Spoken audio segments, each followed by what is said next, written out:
দেখতে দেখতে আমরা পার্ট 5 এর শেষ ভিডিওতে চলে এসেছি। এই লেসনে আমরা AutoCAD এর রিজিয়ন এবং বুলিয়ান অপারেশন সম্পর্কে জানব। চলুন শুরু করা যাক।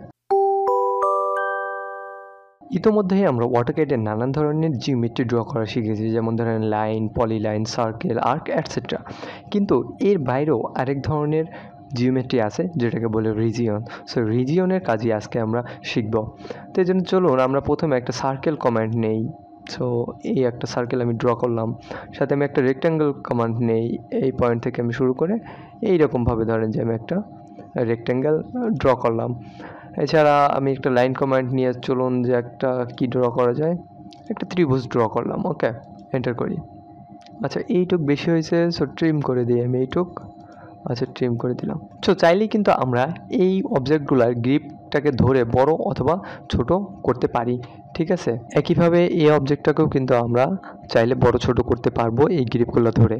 কিন্তু এই অবজেক্টটার ক্ষেত্রে যদি আমরা দেখি, এটা কিন্তু প্রত্যেকটা একটা সিঙ্গেল লাইন। সো এইগুলাকে যদি আমি প্রত্যেকটাকে সিলেক্ট করেও যে কোনো একটা অবজেক্টে ধরে বড় বা ছোট করতে চাই, সেটা কিন্তু পারবো না, কারণ এটা পলি লাইন দিয়ে গঠিত না, একটা সিঙ্গেল লাইন কমেন্ট দিয়ে গঠিত। দ্যাট ইজ ওয়ে আমরা পারতেছি না। সো আমরা এখন এই জিনিসগুলোকে চলুন একটা রিজিয়নে পরিবর্তন করে নিই, রিজিয়নে কনভার্ট করি, ঠিক আছে। সো আমি রিজিয়নটাকে পাবো হলো ডিরেক্ট রিজিয়ন কমান্ড লিখে আমরা রিজিয়নটাকে পেতে পারি। আদারওয়াইজ আমরা এই ড্র প্যানেলে গিয়ে এই যে এইখানটাতে আছে আমাদের রিজিয়ন, সো এইখান থেকে আমি রিজিয়ন সিলেক্ট করে দিতে পারি।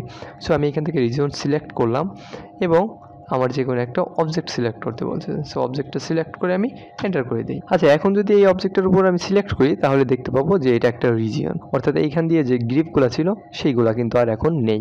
সো এটাকে চাইলে আমি এখান থেকে নড়াচড়া করাতে পারবো, বাট আগের মতো আমি কিন্তু এটাকে ছোট বড় আর করতে পারবো না।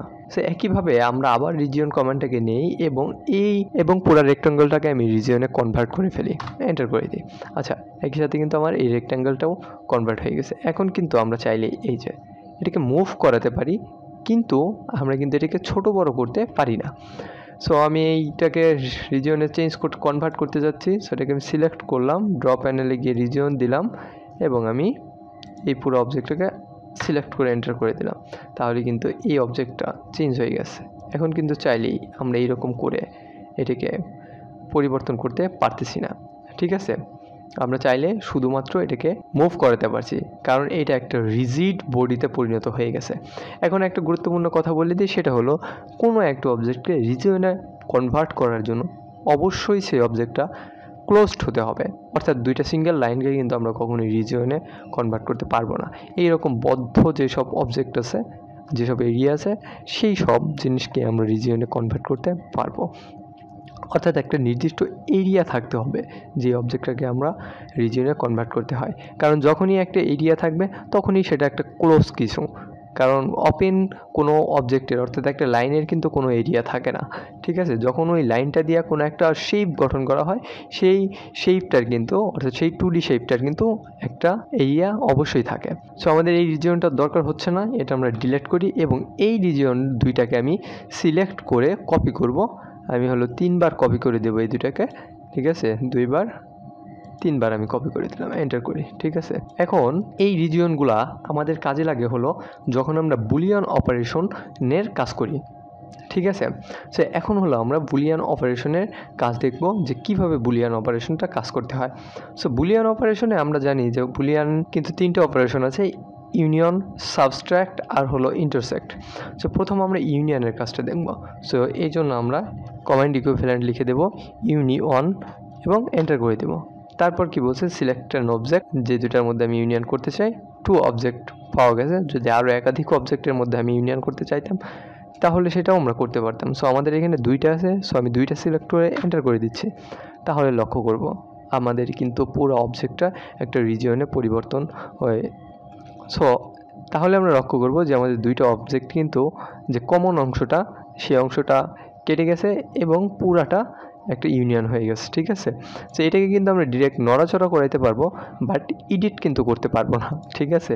কারণ এটা কমপ্লিটলি একটা রিজিয়ন, অর্থাৎ এইটা এডিটেবল না, এটা একটা রিজিড বডি। সো এখন আমরা সেকেন্ড যে অপশন, সেটা হলো সাবস্ট্রাক্ট, সেটা দেখব। সো এটার জন্য আমরা কমান্ড ইকুইভ্যালেন্ট লিখব, SUBSTR চলে আসছে সাবস্ট্রাক্ট। সো সাবস্ট্রাক্টকে আমরা সিলেক্ট করে দেই। ওকে, সাবস্ট্রাক্ট এখন বলছে সিলেক্ট অ্যান অবজেক্ট। সো আমি এইটা সিলেক্ট করব, এইটা থেকে এইটা সাবস্ট্রাক্ট করতে চাই।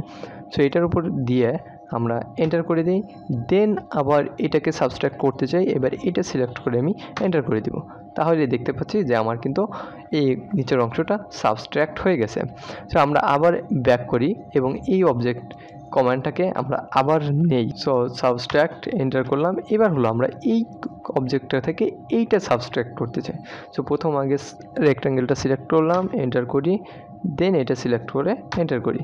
তাহলে কিন্তু দেখতে পাচ্ছি যে উপরের যে সার্কেলটা ছিল এবং সার্কেলের ভেতর যে অংশগুলো ছিল সেইগুলা সাবস্ট্রাক্ট হয়ে গেছে। এখন আমরা তৃতীয় যে অপশনটা আছে সেইটা দেখব, অর্থাৎ ইন্টারসেক্ট করার অপশন। সো এটার জন্য আমরা INTER ইন্টারসেক্ট চলে আসছে, এন্টার করি এবং আমি এইটা এবং এই দুইটা মধ্যে ইন্টারসেক্ট করতে চাচ্ছি। সো দুইটা অবজেক্ট সিলেক্ট করছি এবং আমি এন্টার করে দিই।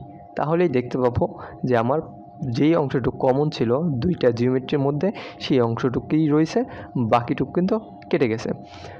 তো এই ছিল অটোক্যাডে রিজিয়ন কমান্ডের কাজ।